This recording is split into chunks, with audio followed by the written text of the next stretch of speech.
Good afternoon and welcome to UMACO TV. My name is Kamal Erkan. Today is September 1st. As everyone is familiar with our format, so we are going to go through some of our updates from U.S. economy, healthcare news, and global affairs. And today we don't have a guest, so Sean and we are going to be able to catch up with several different items that we already worked together, and we'll be able to give you some updates and also some other discussions related to our regular topics. So we are gonna start with our guests. In the last several weeks, we had so many different guests who are running for offices, and we have some of them who are going to be in the show before end of the year. So our plan is to have everyone done as the first round, and then in 2024 we can actually bring them back again. So based on what we have discussed and who we had, so we have our own kind of like views in each candidate. So, and then sometimes Sean and we may be on a different page in terms of what our opinions are. So I thought it would be kind of good to kind of go through these individuals. So right now for the U.S. Senate, we have 3 people running. Well, from the Democrat side, Lisa Rochester is actually is the candidate. And from the Congress, we have Sarah McBride, Colleen Davis, Eugene Young, and there's Alex Geese, I believe. So we were not able to reach out to him. And from the governor race, we have Matt Meyer and also our Lieutenant Governor Bethany Hall, who are running from the Democrat side. Now, Sean, we can start with you, and like just to kind of maybe just a refresher. So then from the issues that we focus on, most important topics from the economy, healthcare, education, crime, energy and climate crisis, housing, infrastructure, immigration, and corporate and social justice. These 9 topics are part of our focus. And we had some of these guys already. So what is your take? Yeah. Thank you, just everybody. I am back now. It was a pleasure to have these guests on the last few weeks. I think it's very beneficial, obviously, for our show, but also, the communities and who the people are who are actually running for these positions. I feel like a lot of the time with elections, people might just end up seeing a name on a ballot like day or week of the election. You don't really get to know the candidates as intimately maybe as you'd like. And I think that's important, especially for a state like Delaware, we're a little bit smaller, so everyone is more close-knit. You do kind of want to have a full understanding of who you are supporting or maybe not supporting for a particular position. And that's kind of what we're aiming to do here by having them on the show. And yes, as you mentioned, we did try to cover the same crucial key topics for each of the candidates. However, sometimes we may not have gotten as in depth on one particular topic with a certain guest as we did with another. Also kind of had a little bit to do with their background, but I think kind of just giving you a generic overview just on what we feel is important prior to, like, before we dive into each of these topics and who was able to cover what. I just think from the role of a leadership standpoint that these candidates have, just want to point out that what we feel, or at least me, qualities that a candidate should have, they're going to be in such a leadership position.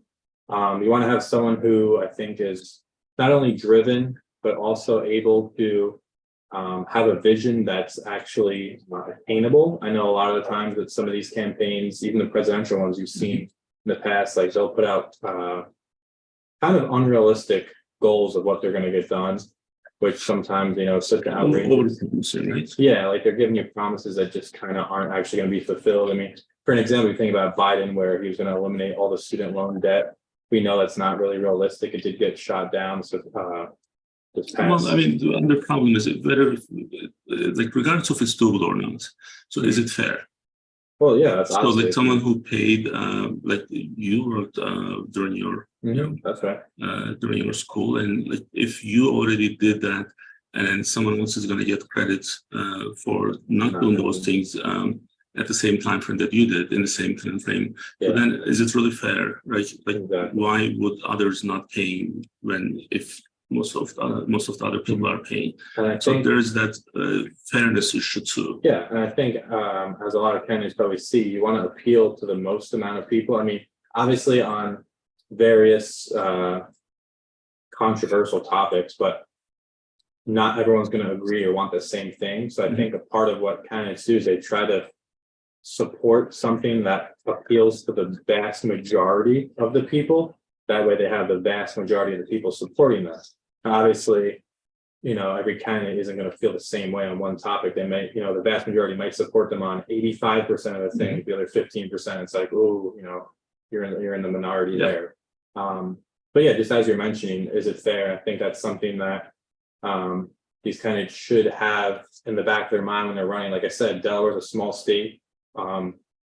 Legislation that gets passed here does impact, like your neighbors. It's not a giant state where, oh, that's going on, 7 counties away, where we're going to put this new, factory here to get job there. We're so close knit where these decisions that they ultimately make will be impacting literally your neighbors.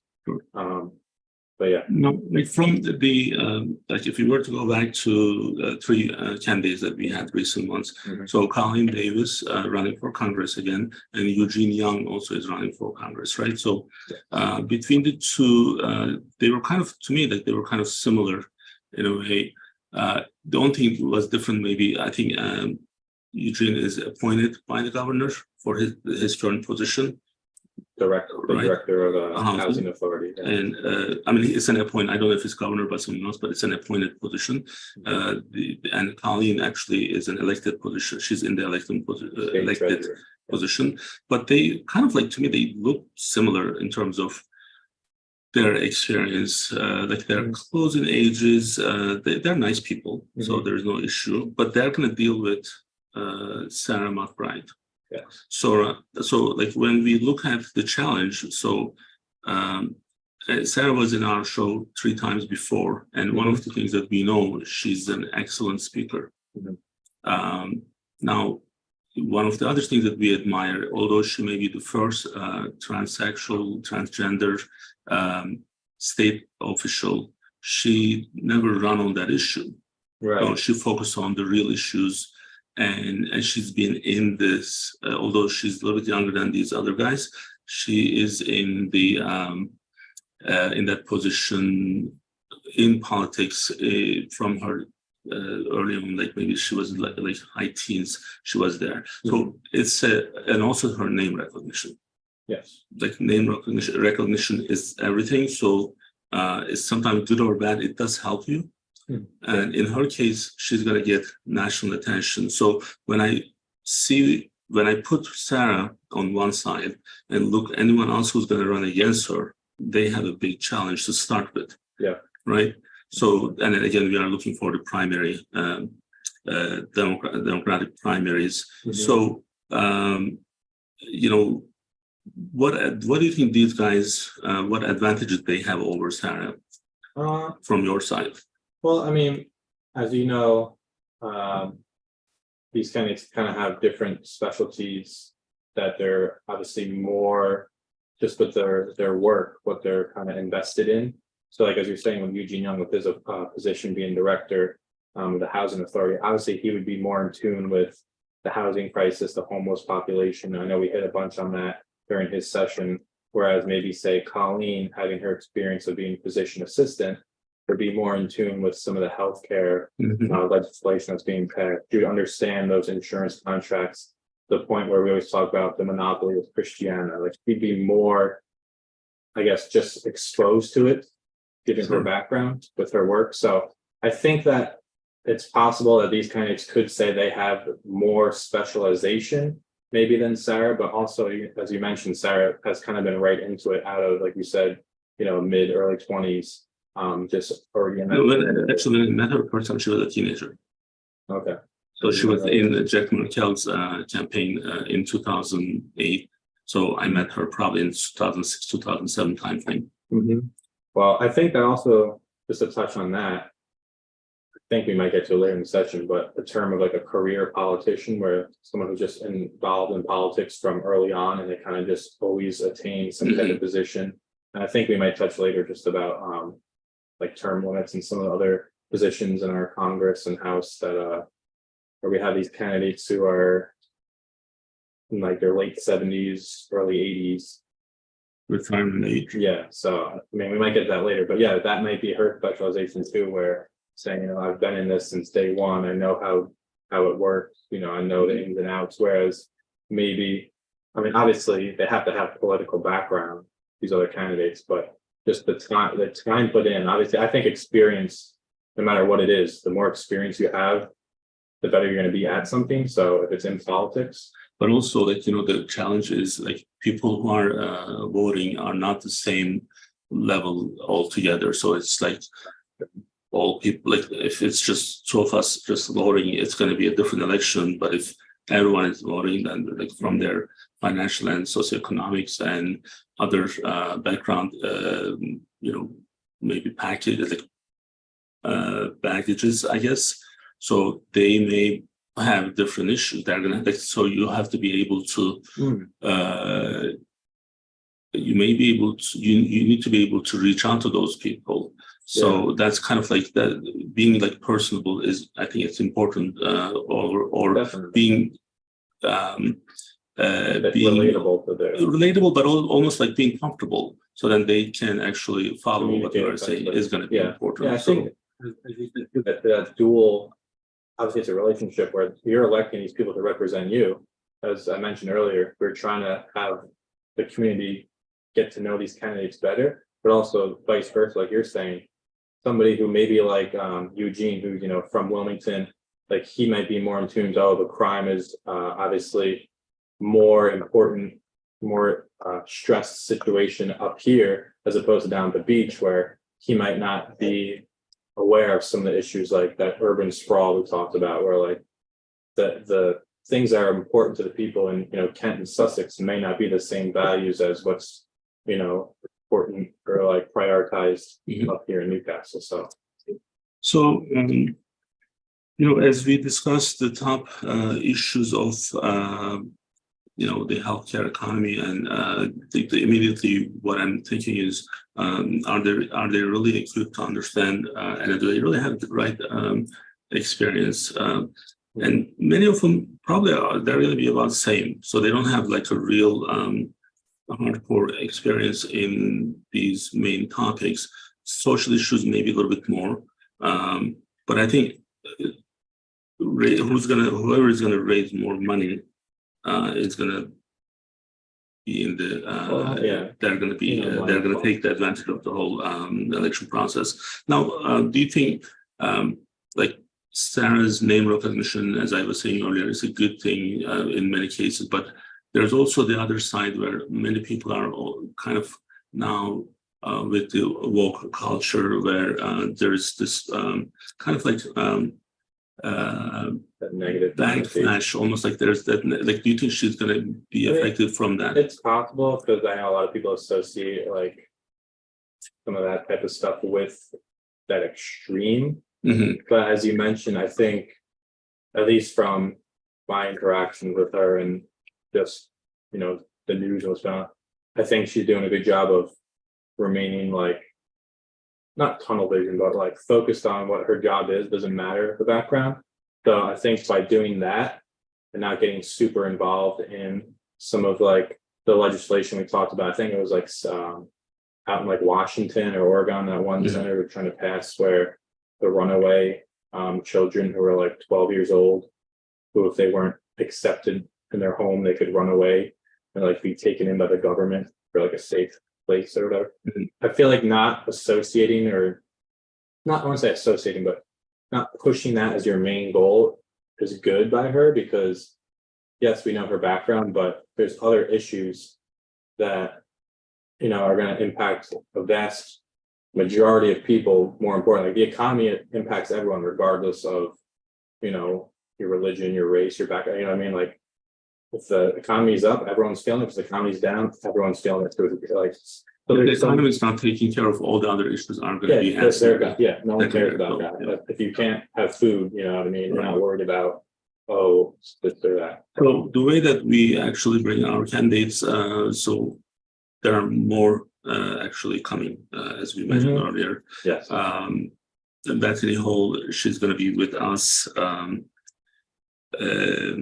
Lisa Rochester is going to be with us by the end of the year. And am I We missing? also have, speaking with Michael Cat. Oh, but Senator McBride is going to be with us, Senator like from McBride, from this Democratic side. So we'll, once we finish that round, then we'll probably have a even better idea on some of these opinions that we have. Now we invite all the Republicans, although the response is slow. That's maybe just because it's in Delaware. So, but we are. I think it's not confirmed that we are talking to Dr. Katz, right? Yeah. So he's running for the Senate or the Congress? Yeah, U.S. Senate. I know he was has previous, you know, political experience, but yeah, he is now. He was a state official, Yes. but he was a Republican at the state level. Yeah. So actually, he was my neighbor for 12 years, but we never met. So, and higher 12 years, we never saw each other. So Never had a bar or any sugar. none, zero. So, but I think he's going to be with us in the next couple of weeks, and then we'll bring more people. Now, Kyle Gay is running now for lieutenant governor. So we were expecting that. I did post that last night. So we'll bring lieutenant governor candidates as well. So there will be a lot of discussion with this. Now, you know, I have a little issue from last week, right? So when I make mistakes in these live events, when we have almost no rehearsal, then my people, they have a great pleasure. And then they come to my room after this and they're, oh my God, you did this, you said this. So apparently last week I made a little mistake regarding the third term in the presidential election. So there is an exception. So Roosevelt was, I believe, the one who did 3 terms in the wartime, I believe. That was probably what confused me. But thanks to that mistake, so we always take advantage of these. I want to make sure that people understand, people who are in the United States, who were born and raised here and they never left their city. So sometimes we don't understand how lucky we are. What I mean by that is the system in place in the United States is unique. So after that incident last week, so I had to go back to my history videos and just kind of like looking at all the different presidents and what they have done. But when I was going through that, from the beginning of founding, fathers of the United States, none of them did more than 2 terms, with the exception of one person. So that's unique. And not everyone understands what that means for democracy, what that means for the system, what that means for not being just going after one person or one family, and then you are just worshiping them. So that means that how strong this structure is and how well it's established since the time of like 1776. So George Washington could have done 5 more years, 5 more terms. He didn't. He did not. Like none of them did. So that's unique. Like if you look at every other country, they have same person running for 10, 12, 15, 20. I mean, you name it. So that's, I want to take advantage of that mistake and just give you that update, so that's really important. So now from the, one of the things that we try to do in these events is we are trying to kind of inform everyone that what may be coming to our way. So economy is the most important thing. When we were going through and when we are going to actually have other interviews, what we see is older people, elderlies who are picking up part-time jobs. So homeless people or people who have a lot of financial difficulties.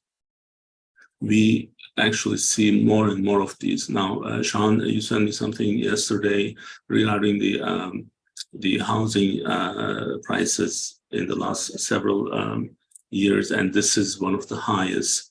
And that actually is a huge, it went up by 3 times in 20 years, is that? Yeah, it's right now housing is the least affordable it's ever been in terms of either buying or renting. And availability of it too. So if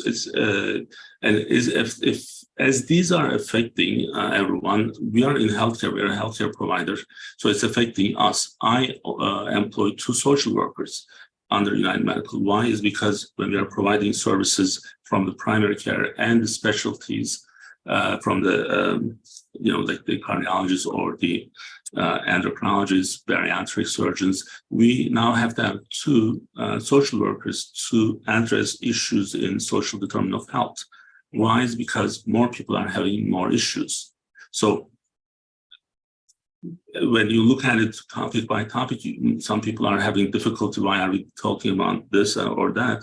But that's because it always comes down to the bottom line. So when it was 14 or 15 months ago when we actually opened up the global currency as a topic,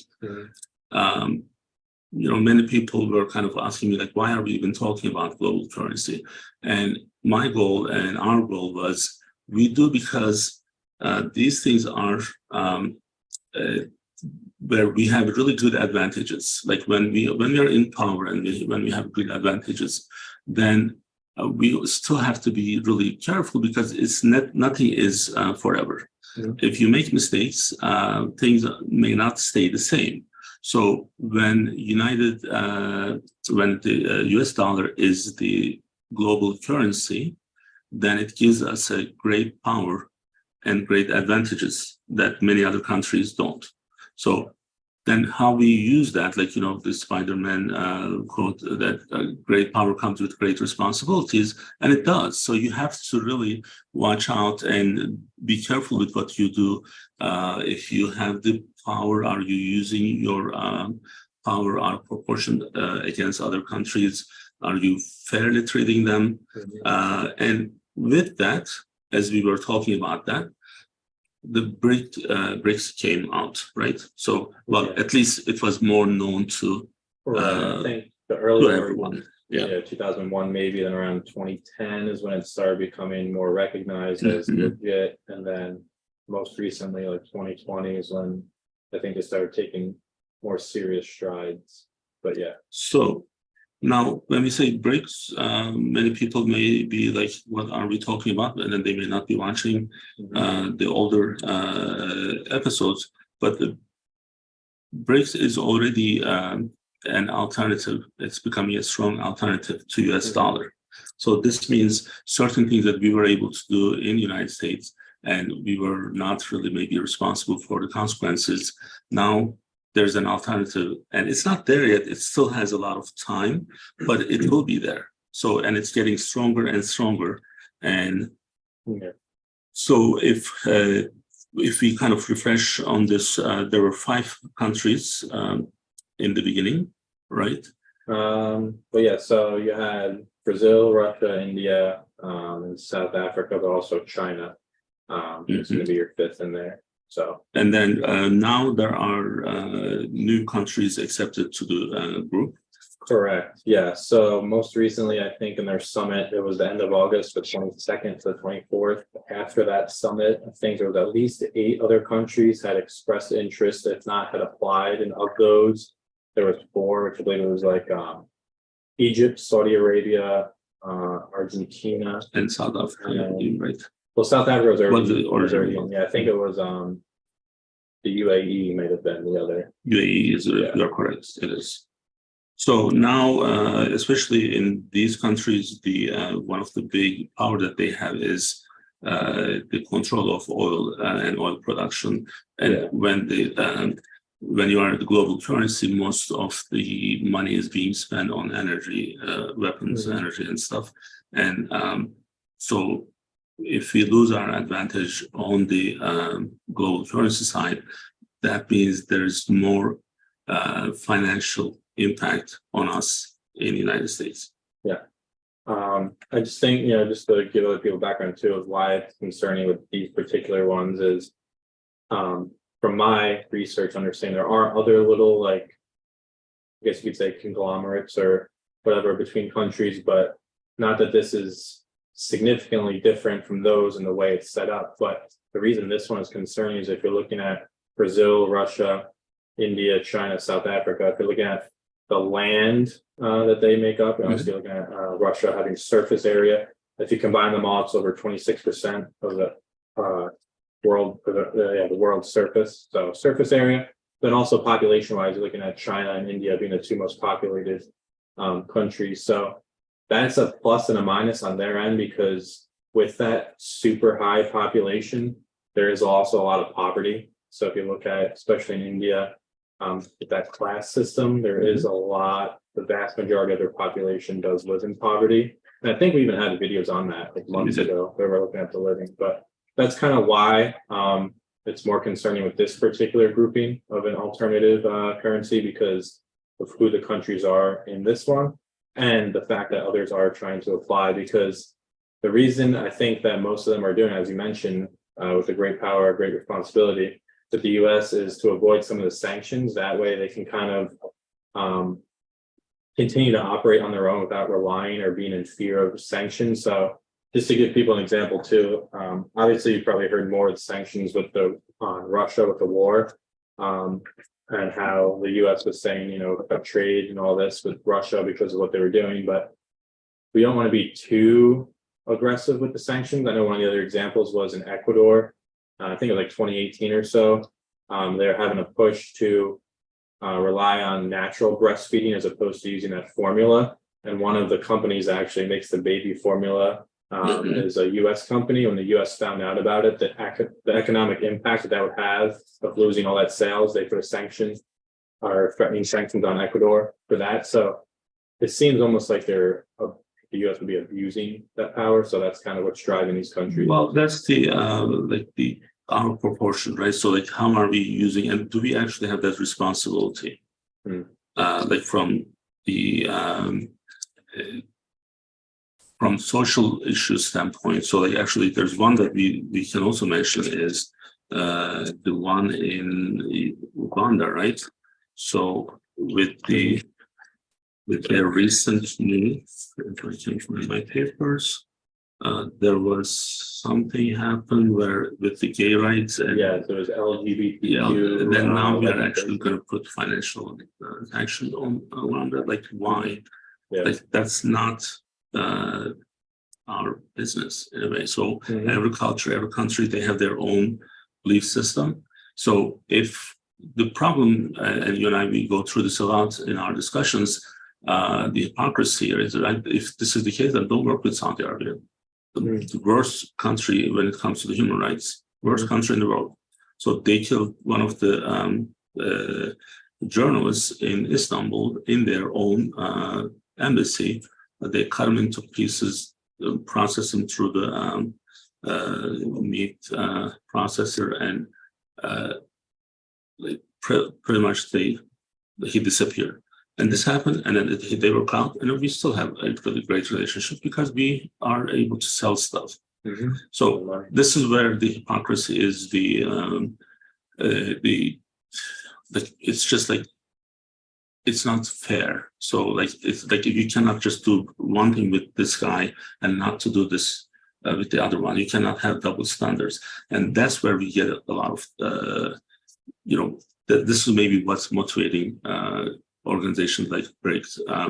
Now, one of the other things that maybe the most important one is Iran.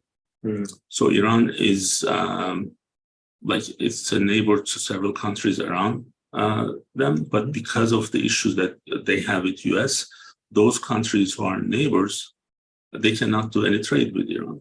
Yeah. How? How can you say you cannot do that? Right. And is it like number one, is it humane to do that? Because then if just because their government officials are making bad mistakes, like just like our government officials, does it mean that everyone has to pay and everyone has to sacrifice in those countries? That's not the case. And these are your neighbors. So when it's easier to make those decisions when you are far away, but when you are so close, and in some, like when you go to the border of Turkey, I won't know the difference between this side or the other side. So like in that area, so everyone is either Turkish or Iranian. So like you are not going to be able to separate. So when you are so connected, can you really put these sanctions on countries? And if you do, what may be happening? That's where we started discussing, why we started discussing this issue. And today, this issue is actually gaining more momentum, and it's not surprising. At least it's not surprising to us, but I know it will be shocking for many people because they're not following some of these things. Yeah, like again, being a superpower or one of the superpowers, as the U.S. Obviously, all eyes are always on us. That target is on the back.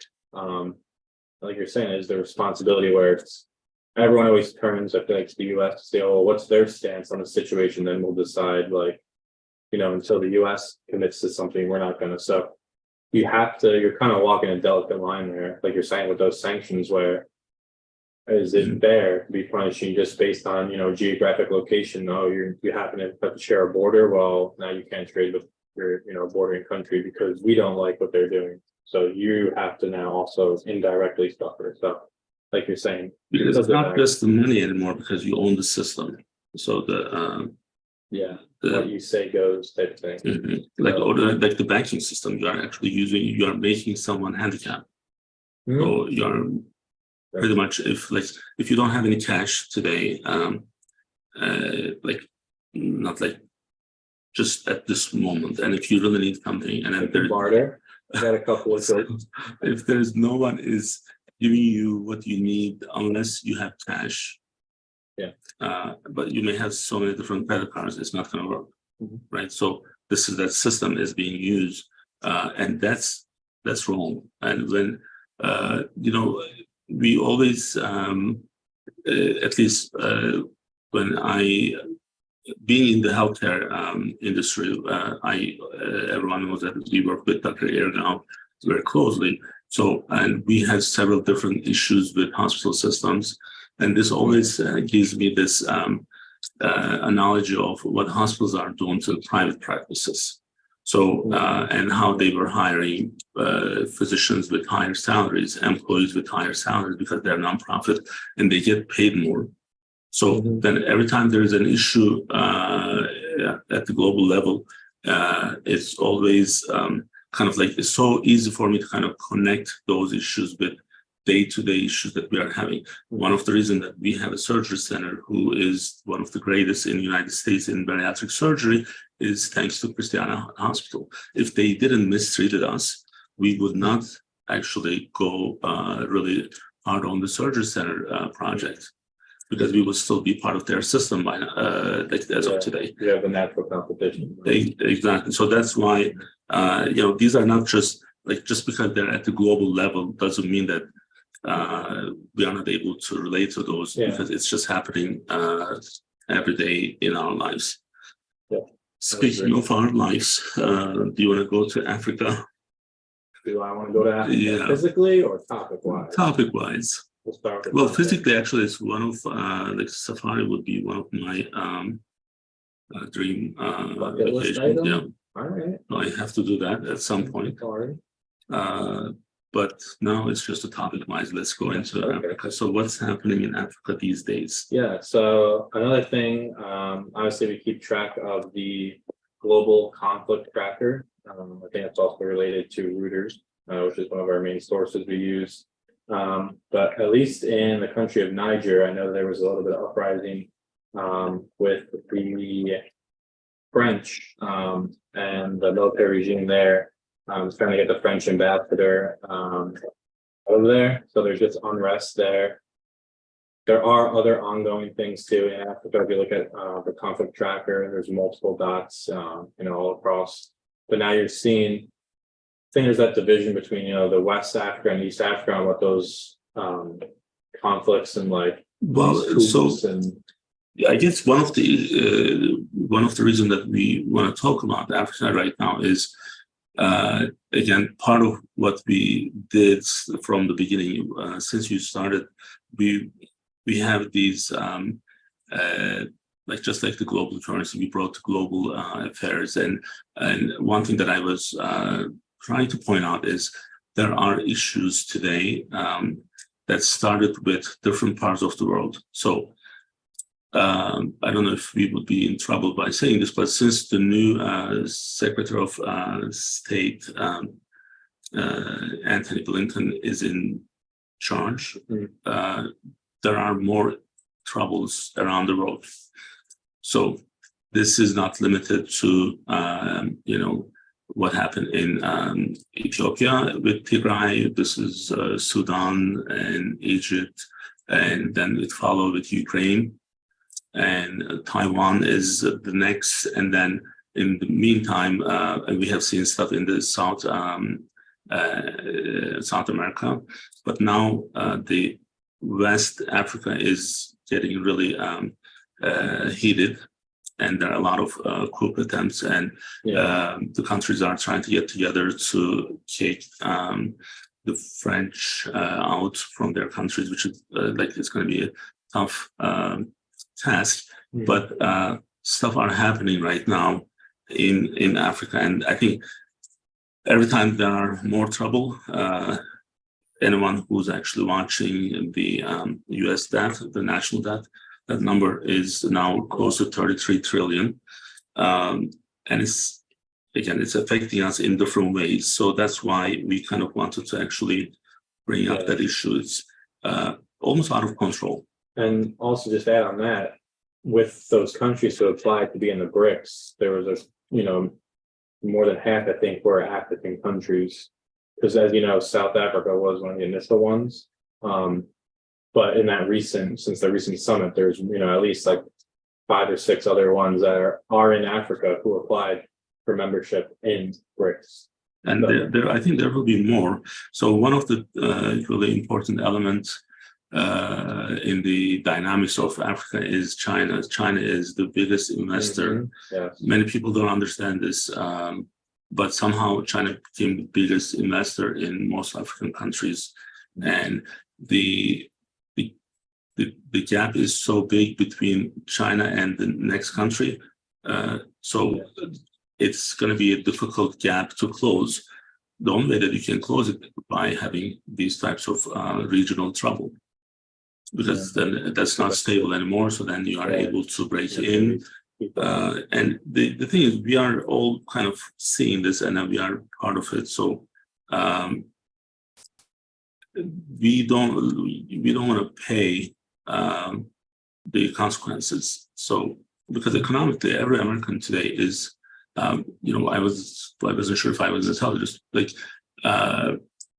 where my house is. So close to the school system, that I forgot the name now, so that's great. Tower Hill. So it's one of the probably most expensive private schools in the United States at the high school and entry level. And there is a bus stop, and no one uses it. Last night I was walking Joshua, and there was a homeless guy sleeping inside. So if you remember, I mentioned something on Route 40 here, but 2 places is a little bit different in terms of the demographics. So I didn't know that we had any homeless people around us, but now the guy is actually sleeping in the bus stop. So that's not just an exception, because I was telling, if you remember, Matt Meyer, how many homeless people at the ramp of exit 7, right, going into the city, and our office being there. And, I didn't actually see the guy. It was Joshua noticed him first. because every time there's something different, he pays attention. I'm like, I thought there was someone hiding or something. The guy was just sleeping. So while that's not a choice, that's just because he's desperate. But there are more and more that we see, and when these things are happening, and if it's out of control, because one of the, I would say, if I have to compare the good times of Trump, we didn't have any global negative, in a negative way. We didn't have any global affairs with any global trouble. We didn't start any global conflict with any of the countries. Yeah, so numerous now. Now there are so many of them, and then you see the economy that time versus this time, and working on the democratic side of the state, me personally, and knowing that there are so many issues are not handled correctly at the president's level, it's scary, it's tough. So again, like someone needs to kind of like, people need to ask themselves, just like the way that we prep for these events. So look what conflicts that we had between 2016 and 2020. None. In fact, we were bringing troops back, then focusing on here, and the economy was great. Yeah, I think one of the first ones I remember is that like sudden withdrawal from Afghanistan that Biden ordered to do, and that was like an embarrassment for. So then, but now it's all banks. Like we are all like every place, every region has a conflict. That's we are part of. Like right now, we're in a war. Like no one maybe understand that, but we are in a war today. United States in a war with whoever. Like it's Russia, China, this or that. But we are right. So and then we are paying the cost economically. Yeah, so it's nuts the amount that has been given to Ukraine, especially as you're saying, like if there's things around here, you'd expect the US to prioritize its own people versus, but yeah, again, that's the political for you. So anything you would like to add? In general, I think I've been saying it for a while, but if you're obviously the economy is not doing too hot, and I think that you want to be more conservative and cautious and like prepare for it to get potentially even worse. So I just think from a financial standpoint that people, everyday people, your everyday average Joe versus anyone, if you are comfortable now. So we agree on not to getting any advice from an average Joe, right? Yes. Because average Joe is average. So we're going to get the advice from the most qualified person. And nothing against average Joe, whoever's the average Joe is. No, but I'm just saying, like people who maybe don't follow like the way we do versus someone who is in tune, is aware of what's going on. Like I think you should still, you'd rather be prepared and then have it not happen versus not being prepared and have it happen. So that would be my one input. So it's going to be an interesting time between now and November 2024 because surprisingly everything. There was a time that I used to think that the state officials they didn't matter that much for our day-to-day stuff. That's not true. They're policymakers. So if you remember the conversation we had, it was I believe with Eugene, where I was explaining how the state has this. There was a new bill that supports the primary care practices, but only for the fully insured patients. And the fully insured patients are like 17% or maybe less. And they didn't know that, but they make that decision. Yeah. So that's why part of the issue is why we are trying to do what we do here. We want to make sure that we are able to voice out our opinion in the right way. So then before these policies are being made, then we can actually participate and then put our opinion into those. So because if I knew that this was happening, like if we were paying attention to these bills in the beginning, I would probably pick that up quicker, because what we know is biggest insurance companies, commercial insurance companies that you have today, they are not an insurance company. They're only 20-25% of their population is fully insured. The rest of their job, the less of their service line is third-party administration, which is administrating self-funded plans. And that's not an insurance business. That's just like you are almost like, I used to call them reverse billing company. So they charge on your expenses. So like let's say state of Delaware is a self-funded, so but it needs a network and it uses, let's say, Aetna or Highmark. So then we think that patients have Highmark or Aetna, but they don't. So they are actually self-funded.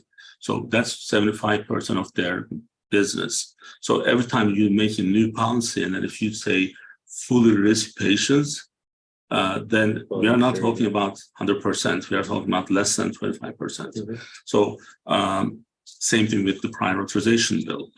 Well, you came up with an idea, fine, but then do you know what prior authorization is from day to day, from the PCP standpoint or from the specialist standpoint? I'm not asking you, but the guy who was part of our show, and then they didn't see what was going to happen. Same thing with the fee schedule for primary care, and they said again, commercial, fully insured. So then, like if it's an employer plan, then they don't have to pay the same. Well, that leaves 75-80% of the business out. So this is why it's kind of like important from the from who actually represents us, and do they have it? And look, I mean, they don't have to really have perfect understanding of it, but they have to be willing to listen and try to understand. Learn and try to understand, exactly. And that's the piece that we are trying to do. Therefore, the election 2024 is going to be our focus, and many other people are going to come. We really want a couple of the presidential candidates. One of them has, like, now he's too popular, I guess, Vivek. There was a confirmation, but with the media team, but we'll still go after him. So we'll bring more people, and in the meantime, we'll continue our clinical presentations as well. I think next week is the wellness webinar with Donna Gunkel and Caroline Weber. So we'll be back, and today we have our Bariatric Friday, and Dr. Eda and I are going to discuss resolution of comorbidities after bariatric surgery. So thank you for being with us.